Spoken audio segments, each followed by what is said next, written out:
మనిషి తలుచుకుంటే అసాధ్యాన్ని సైతం సుసాధ్యం చేయగలడు, కొండల్ని సైతం పిండి చేయగలడు. ఈ విషయాన్ని చాలామంది నిరూపించారు. అందులో ఒక ఆయన కథే ఈరోజు మన స్టోరీ. ఆయనే దశరథ్ మాంఝీ. ఒక సాధారణమైన వ్యక్తి, కానీ ఎంత సాధించారో. అది ఒక పల్లెటూరు. ఆ గ్రామానికి రహదారికి మధ్య 300 అడుగుల ఎత్తైన కొండ. గ్రామస్తులు ఎవరైనా రహదారిని చేరుకోవాలి అంటే ఆ కొండ చుట్టూ 36 కిలోమీటర్లు ప్రయాణించి చేరుకోవాల్సిందే. ఈ దశరథ్ మాంఝీ గారు ఆ కొండకి మరోవైపున్న క్వారీలో పనిచేసేవారు. రోజు ఆయనకి ఆయన భార్య ఆ కొండ ఎక్కి భోజనాన్ని తీసుకుని వచ్చేది. ఒకరోజు లేట్ అయింది. ఆయన చాలా కోపగించుకున్నారు. రాగానే కొట్టాలనుకున్నారు. కానీ చూసేసరికి ఒంటి నిండా గాయాలతో కనిపించింది. ఏమైంది అని అడిగారు. కొండ మీద నుంచి పడిపోయాను అనే సమాధానం.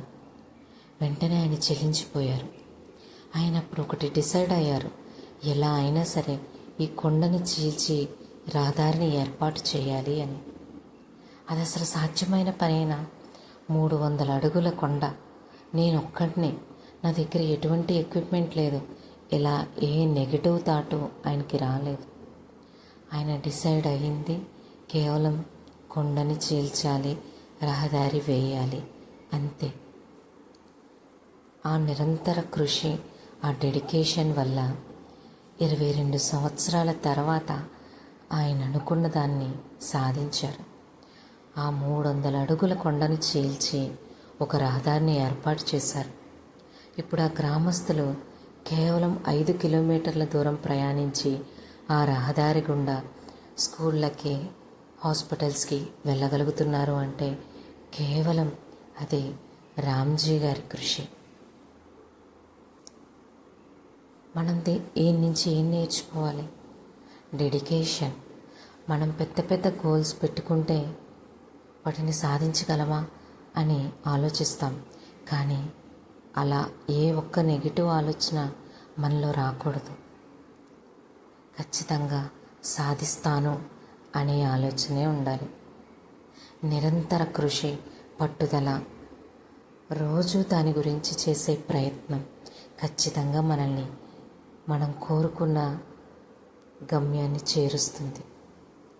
ఆలస్యం అవ్వచ్చేమో, మధ్యలో చాలాసార్లు ఫెయిల్యూర్స్ రావచ్చేమో, కానీ తిరిగి లేచి రెట్టింపు ఉత్సాహంతో ప్రయత్నించు. ఖచ్చితంగా గెలుస్తావు. చరిత్రలో నీ కోసం కొన్ని పేజీలు ఉంటాయి, అవి నువ్వే రాసుకుంటావు. ఎందుకంటే నువ్వు సాధించలేదంటూ ఏదీ లేదు. Thank you.